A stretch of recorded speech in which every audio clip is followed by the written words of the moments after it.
Hey, didn't see you there. It's Dominic D'Angelo of adfreeshows.com, scoops.com, and brassringmedia.com. Hey, check it out. It's a Tuesday. We got Raw to talk about. Who better to talk it with than Mr. Robert Karpelis, WE Creative _ish. Robert, happy Tuesday to you, man. Happy Tuesday to all you joining us here live around the world for Innuendo. What mug is that you got there, Mr. D'Angelo? It's an Elvis Presley mug. Funny enough, I watched the original Naked Gun on Friday with Priscilla Presley. Yes, some of the finest work she ever did. Look at the size of that beaver. Is that what he says? Yes. It's a family-friendly show, Don. We don't... I'm talking about a beaver, like he was. I don't know what you're Say hi to the people who are joining us. Hey, everybody. Hey. And then on the comments. I missed one day. You forget how this show works. And you start with E, who's throwing us a "Was up?" R.I.P. Umaga Zilla Fatu episode of Chris Van Vliet dropped. Yes, it did. Did not watch that. Willie Thornbrew says, here's an original idea. How about a television main event that ends with a pinfall or submission? People are talking about the non-finishes WWE's been doing on Raw lately. Devin Dowling says, Ayo. Dre Owen says, hello, RNI. The women showed off last night. 2 great matches. Also, will Dom sing for Robert today? This, you don't know about this. I don't, and I'm scared. I think you saw I had an audition for Little Shop of Horrors. Yeah, we had a conversation about that offline. Yeah. We are friends. We do talk outside of just here. Yes, usually the 30 seconds before or after we push record. That's it. My head's all over the place. And then somebody said that I should sing on air, and I was like, well, if you keep showing up, it was a old viewer, and I was like, if you keep showing up, maybe I'll sing on air. But wait, did you sing on air? I did not know. Thank God. We're not configured for that. That's right. Right. I would serenade everybody, and then we'd get a copyright flag because it was so good. Okay. Hey, Robert, we had Raw to talk about, but before we do, I did want to get your perspective on the big headline of the weekend, and that was there were 2 big headlines over the weekend, and I do apologize that I had to miss yesterday for some reason. The what was it that what's his face used to say? The guy who used to do the Orange Show, whose name already escapes me. Paul Bromwell. Paul Bromwell. He still does it. I love it. Listen to it every week. Never miss an episode. It's great. Definitely go check it out. I loved their episode on macrame, but he would always talk about the shoot job. I got put into a high level important meeting that they scheduled from 11:30 to 12:30, and I'm like, guys, I got more important things to be doing. I got to be here. And then the wrestling news, the entertainment news world decided to really stick it to me by giving us 2 of the bigger stories of the year on a Monday morning. Yes, Robert. Well, which ones are you talking about exactly? Oh, the UFC deal obviously is one of them, but what's the other? The UFC deal and the Karrion Kross deal. I feel like those are 2 of the big stories that came out of the week. I mean, obviously, whatever happened on Collision. Oh yes, of course. Well, huge, I talked about huge that. Episode. And obviously anything going on with Billy and the CW, but only if we have time. Later on, I love that that's still a thing sometimes. We never had it made as a shirt. We haven't had shirts made. We should get shirts made, huh? We got to have shirts made. There's great talent who've made shirts for me in the past, available on Pro Wrestling Tees in the Creative-ish store. But usually it's that James Vanderbeek guy. Always knocks it out of the park for me. Yeah, he does good work. He does really good work. Yeah, we could recruit him. Yeah, Robert, because I was thinking, you think Karrion Kross is one of the biggest stories of the year? I think it's an interesting story for sure. Mm-hmm. I think there's a couple of takeaways from this, and I've seen some narratives that have picked up. One of them being the people who were the quote Triple H guys that Hunter brought back, that ultimately wound up getting shown the door a second time. Mm-hmm. So you look at an Eric Young, you look at a Dakota Kai, obviously now you look at Karrion Kross and Scarlett.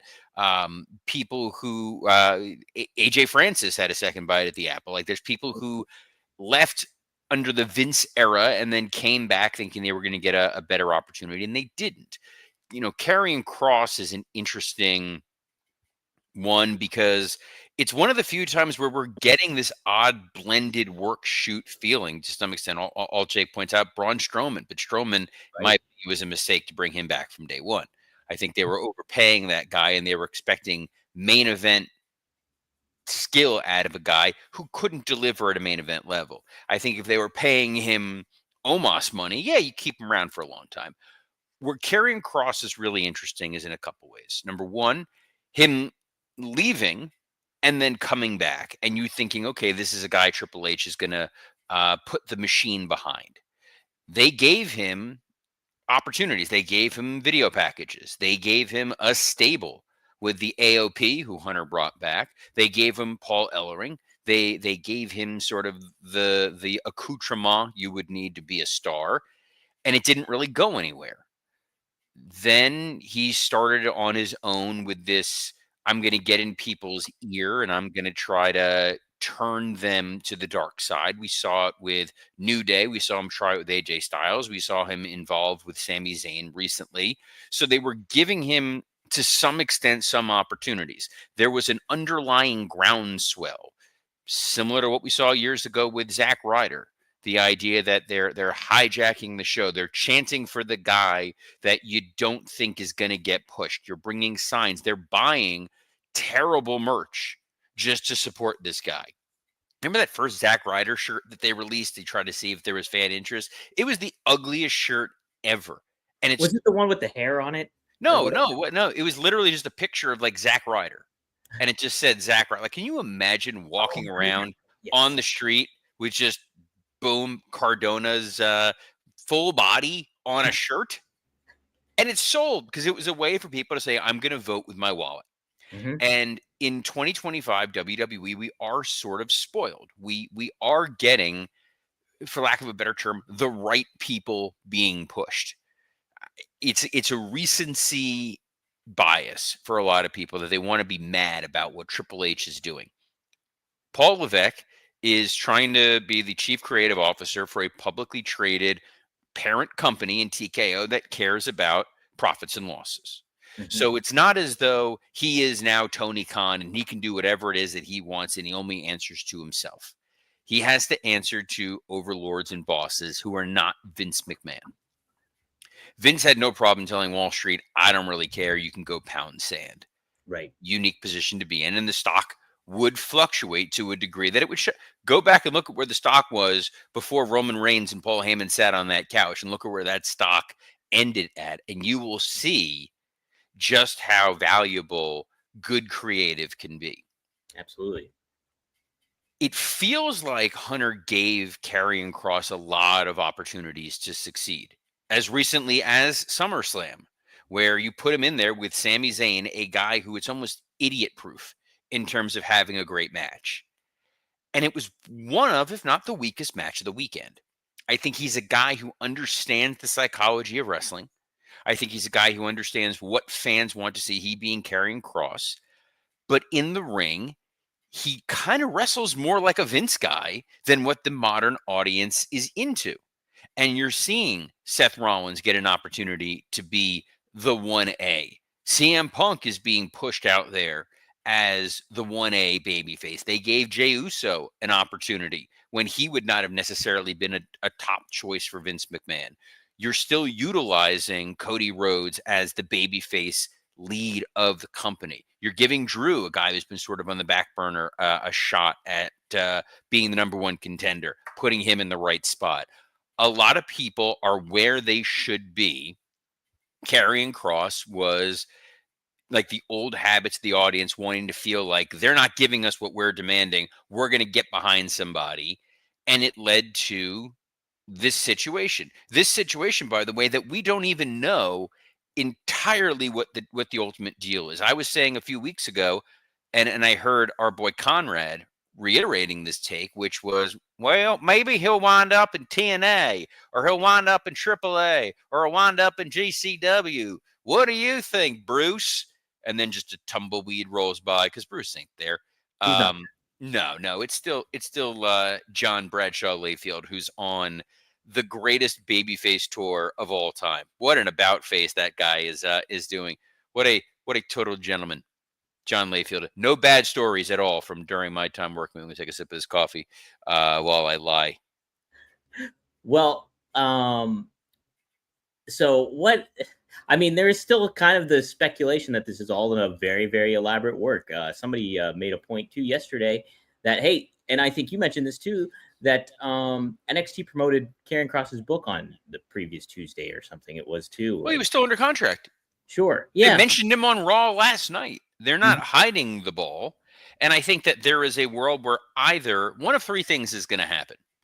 Number one, this is all an elaborate ploy by Hunter to get buzz for Karrion Kross. Paul Heyman talked very complimentary about Karrion Kross on the Ariel Helwani podcast last week, which got a lot of listens, a lot of eyeballs. And he was comparing Kross in some regard to Steve Austin as a guy who is going to be undeniable and is going to find a way. So either this was the plan and he's going to show up in TNA and he's going to bury WWE, but it's somewhat in character like what we saw on the Sam Roberts podcast. Option B, this is really the release of Karrion Kross and he's going to go out on the indies and he's going to find a way to increase his value significantly. If he shows up at Josh Barnett's Bloodsport, if he shows up at a GCW show, if he shows up in Japan or in Mexico, or in the UK, or he's popping up on indies and he's having these great matches with Matt Cardona, there's a chance WWE says, yeah, we're going to bring you back again. We don't know why they didn't ultimately get behind him. It's kind of hard to speculate. He definitely has the look. There was that clip that made the rounds yesterday, Adam Cole, when he was in NXT, when him and Karrion Kross were feuding, and he was saying, like, you got the look, you got the entrance, you got the girl, but you're not the guy. Right. And you kind of hate that case. The third option, by the way, is Kross does sort of self-destruct in a way of he goes on a scorched earth to hell with all these people tour because he thinks that he has this huge support from the audience. And as much as you want a guy like that to succeed, and does seem like a really great guy and a really nice guy, the crowd in Quebec was not chanting "We want Kross" in a way that WWE may have been expecting. We saw it with Ron Killings. We got that "We want truth" thing. You didn't really get the same thing with Karrion Kross, and I do think there were opportunities on that show, specifically a Sami Zayn Rusev match that felt kind of perfunctory. Yeah. I pushed back at that notion on X about the crowd not chanting his name because Quebec or Canada, even just in general, is more of a happy crowd. They're an ardent fan base, but they're happy. There's no happy French Canadian on the planet. That is a myth. They're wrestling. Happy for wrestling. So I don't think that they would necessarily do a protest kind of chant in certain ways. Whereas if you're an ardent fan base, say in New York City or Philly or somewhere else, maybe you would get something like that. So I think it's maybe just a little bit of a different dynamic in between those two. I also think Kross is in a strange position because there's a lot of people out there who don't want to see him and Scarlett show up in AEW. Which, by the way, I don't think they'll wind up in AEW for a number of reasons. Partially, Don Callis. Right. I didn't even think about that until somebody mentioned that the other day. Yeah. You guys can Google the rumor and innuendo around all of that, but it does not seem like Don Callis and Karrion Kross and Scarlett are exchanging Christmas cards this year. No. So I would be, and I'd be shocked if he showed up because I feel like AEW, for all of its foibles, they do have a core of talent that is really, really special. So it'll be interesting to see where that goes. And speaking of core talent, the UFC story. Yes. We've learned a couple things. Number one, I predicted this last week. WWE did a terrible job of conveying the value of what was being put out there for the ESPN thing. When we first talked about it, we knew that there was this $29.99 price point for an ESPN platform.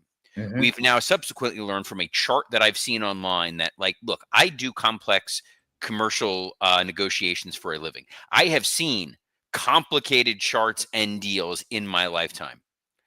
Trying to make heads or tails of whether or not I'm going to be able to watch a damn PLE is it's almost impossible. It is. But it does sound like if you have cable, an old man like me, and you have ESPN, old man like me, you get the PLEs already. So you're not paying no. I'm going to do a news radio quote since I got my news radio cup right there. It was the I get a ticket, I pay the ticket. You get a ticket, you pay the ticket. These diplomats, they don't pay no ticket. If you have ESPN and cable, you don't pay no $29.95. You're getting the PLEs already. Right. That being said, UFC killing pay-per-view once and for all. Boy, it's a tough position to put Tony Khan in. Great point. Did not even consider that. Because man, you were getting. I know UFC is kind of in dire straits for their branding and stuff like that when it comes to building stars and everything to that effect. So them making this deal with Paramount Plus and making it accessible for everybody is a really, really good move on their part. That's the key. Mm-hmm. That's the sort of the linchpin for this, because to build stars in mixed martial arts and boxing, and I did work in boxing before I worked in wrestling. And when I went for my interview, You were a boxer? When I worked in production in boxing, I wasn't getting punched in the head. Okay. No, I haven't gotten punched in the face. I didn't like it. Not my thing. But when I went in for my interview at Showtime Network, I talked about it all the way back in 2004. I said, WWE sort of is eating your lunch to a degree because they have the ability to build stars and tell stories, and you get both the athletic piece of it and the charisma piece. Like, we would get a great charismatic star, and then he gets knocked out, and you're like, damn. It's why I loved Ricky Hatton. I was a big Ricky Hatton guy, like from Go. He came out to Blue Moon was his theme, and they would have like snow and the lights would go blue, like picture like a glacier intro. It was fantastic. And it was like, this guy is great. We had early Floyd Mayweather, and I'd hear promos of this guy, and I'm like, this guy's really interesting. Like, there's something to it. But they would fight once every 3-4 months, if that. And if they got even remotely good, you're jumping up to pay-per-view and you're expecting someone to spend $30, $40, $50, $60 to watch it. Right. UFC had the same problem. You would get one or two big stars. You would get a John Jones who would come up out of nowhere, and there was something interesting and charismatic about him. You'd get a Ronda Rousey who was sort of interesting and charismatic. And like, what's going to happen with her? Obviously, Conor McGregor. But as UFC's continued to evolve, there really has not been a singular individual that you can put out there that mainstream audiences know and latch on to. And they're not necessarily going to pay for a UFC pay-per-view, which also was, you had to subscribe to ESPN Plus to then pay for a pay-per-view or order it. It was a lot of hoops. Now, no pay-per-views. You order Paramount Plus. You get to watch Big Brother, the live cam feeds. It's great. Big Brother fan. And Landman, which is a hell of a show. I started watching. I hear that is good. I'm like 3 episodes in. That show is fantastic. But I am probably now going to watch more UFC than I probably have watched in decades, because it is now so easily accessible, and that you're going to have specials on CBS for UFC, and you're going to potentially have WrestleMania on ESPN. Wow. You're getting eyeballs on your product. So when people turn to Monday Night Raw and they say, well, we didn't really get a finish on Raw. Is hypothetical. It's sort of a rhetorical question, but like, do you need a finish? No. Raw was designed to get to the Clash in Paris PLE main event, which is a terrible main event. Jey Uso, CM Punk, LA Knight, Seth Rollins. Correct me if I'm wrong. We did just see a similar match with a multi-man match for the title involving LA Knight. I don't remember. Was it Rumble? Maybe. Oh. Yeah, you're right. I think right. There was something like that happen. I'm looking up Royal Rumble 2025 because I feel like we did just see this or some iteration of it. But if I was a professional, I would have done the research. But I didn't. I'm not sure. I'm trying to think which.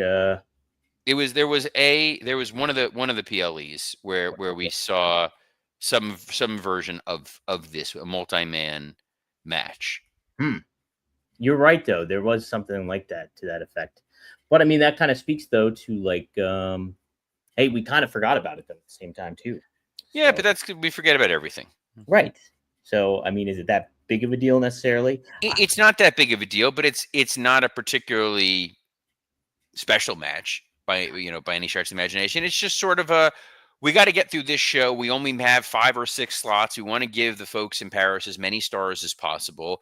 They back themselves into a corner by saying we're gonna give you Roman Reigns, but you're gonna get Roman Reigns in what looks like Bronson Reed, which is a match.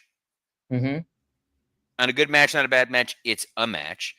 You have to have a Stephanie Vicor match because they set this up a while ago. Vicor, I'm terrible about it. But you're gonna get her versus hopefully Naomi. I haven't seen the Yeah. news today. I don't know what's going on with her.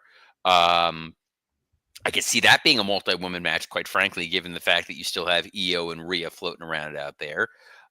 You already announced John Cena and Logan Paul. So Mm-hmm. that's there you go. There's 3 matches right there. They tend to stick to 5 or 6 matches. They have not officially announced Cody and Drew. Nope. So maybe they're going to hold that off or do that for the SmackDown or what have you. I could see a world where you do a Sheamus Rusev Falls Count Anywhere match, Mm-hmm. Sami Zayn solo U.S. title match. They do have a lot of. They have a great depth of talent right now, which also kind of worked against Karrion Kross. But whereas like him not being on that show, did it really hurt Raw? Yeah, no, I mean, like it was. I thought it was a good Raw. Like, overall, I did like. I thought the strange bedfellows with Punk and LA Knight was pretty good, and they told some neat stories in that match. I thought too, and I, even though it was a non-finish, I was Robert. To your point, I was fine with the non-finish. And look, it just feels like kind of like classic kind of wrestling stuff. Oh, you got it. You want to see what really happens? You got to tune into the PLE instead. I don't know. I got to be honest. I would not put LA Knight near CM Punk. Wouldn't you? It is the as hackneyed as the joke is, he really is like the Timu version of a major superstar. And you look at him and you look at Punk and you go, one of these guys is a star, one of these guys is playing star. I don't even feel that way when you put Jey Uso in there with Punk. I think Jey Uso holds himself out pretty well. I just think there's such an artificiality to LA Knight. I made the joke on X last night that I will not believe that he is not AI generated. It's like you fed all the components, kind of like Karrion Kross. You fed all the components and pieces into what you think would make a great WWE star. He's got a good physique. He's got the ability to talk, even though when he talks, it's Steve Austin meets The Rock. He can wrestle in a fairly forgettable mid 2000s kind of way. It's like a shrunken Sheamus. See, I think it kind of elevated him. Maybe I just feel a little bit differently about it, but I think him pairing with Punk and it made him feel kind of like a bigger deal. Like, well, they're going to try. They're going to get some. They're going to try to get something out of him. And if, again, like I said with Sami Zayn and Karrion Kross, you can't get a great match out of Sami Zayn. You don't really belong at that level. If you can't benefit from a main event feud involving both Paul Heyman and CM Punk, then yeah, you shouldn't be hanging in the main event scene. So this is very much a sink or swim, wow, sink or swim situation for LA Knight. yes, it is. So, do you think that was what they were doing too with Karrion Kross? It was this like his final test at SummerSlam was go up against Sami Zayn. If you do well, it will re-sign you. If not, then we'll see you later. I think it was give him a shot. Again, there are worlds and times and existences in prior regimes where they just don't even give that guy a shot. They just job him out and say, to hell with you, or we don't put you on TV. They gave Kross a program. They gave Kross a more than game opponent. And, this isn't my take. This is if you go looking at a number of the wrestling luminaries who do star ratings, or you go to cage side seats or whatever it is, it was in the 1.5 to 2 star range on a show where almost all those other matches in one way or another delivered. Right. And you don't need kind of mediocre, lackluster matches on your PLEs. I mean, the AJ Styles Dominic Mysterio match didn't light the world on fire, It's still a pretty damn good match. And Dom is really turning into a valuable main event level kind of annuity for the company. He definitely is too. I mean, it was crazy. Like just the reaction he's in. You see him on the is a Wingstop commercial or something now too. They're marketing him out, man. He's going to be part of that Triple Mania main event with Dragon Lee and Vikingo and El Grande Americano. Whoever that may be. Dude certainly seemed to have gotten taller and more German. Yeah, a little bit. I guess quick before we close out, Robert, what'd you think of Raw? It's kind of paint by numbers. Mm-hmm. It was one of those Raws where we're not going in depth in it. We're not doing a full recap because you could read those results in about 30 seconds and you'd say, okay, there was a Punk promo where he didn't really say much of anything. Then LA Knight came out and said a lot with saying nothing. Mm-hmm. Heyman came out to set up your tag team main event, which was a fine tag team main event for like, hey, we're just kind of going through the motions on this. Obviously, Naomi being out threw a little bit of a wrinkle in the women's world title match. That they did an interesting Bailey video package where it felt like she's like now the new Bray Wyatt. That was a little creepy and weird. There was a darkness to it. And it was fine. It's like Seth. I didn't even think Seth was there, quite frankly. Yeah, like he was there, but just didn't really feel like he was necessarily there. I did enjoy, surprisingly. I don't think surprised. I liked Becky Lynch versus Maxine Dupree. You're a sick man, Dom. I liked it. I thought Maxine was a good seller. I thought she sold really well for her, and then the finish it makes sense. It's just a win for Becky. Further stuff along, and maybe we'll get Becky and Natty. I don't know, but it was a good heel story. They can do Becky and Natty while also doing Bailey and Lyra, while also giving you what feels like the Kabuki Warrior heel turn, because I think they suddenly realized we put the tag titles on Charlotte and Alexa, and we don't have a lot of heel tag teams for them to wrestle. That's a good point. Yeah. There's the Secret Hervis. There's Judgment Day. What else we got? The Secret Hervis. Yeah. Oh, and Judgment Day. And Judgment Day. Yeah. Them too. But sometimes all you need are two heels, and that's why we're here every Monday through Friday at noon Eastern on a plethora of platforms, including WW_Creative_ISH X account, the @Dominic D'Angelo X account, the @SE Scoops X account, and on YouTube on Rumor and Innuendo and ad-free shows. If you haven't joined us live and you listen to us in audio form on the on wherever you get your audio podcast, do yourself a favor, join in live. It's noon Eastern. It's a lunchtime. Throw some headphones on. Join the chat. You get a lot of folks who go into their own little tangents. It's an absolute blast. So on behalf of the greatest singer in Rumor and Innuendo history, Mr. Dominic D'Angelo, Don't Sing, I'm Robert Karpelis. Best of luck in your future endeavors. And you are the greatest boxer of all time, Robert. Knockout Karpelis.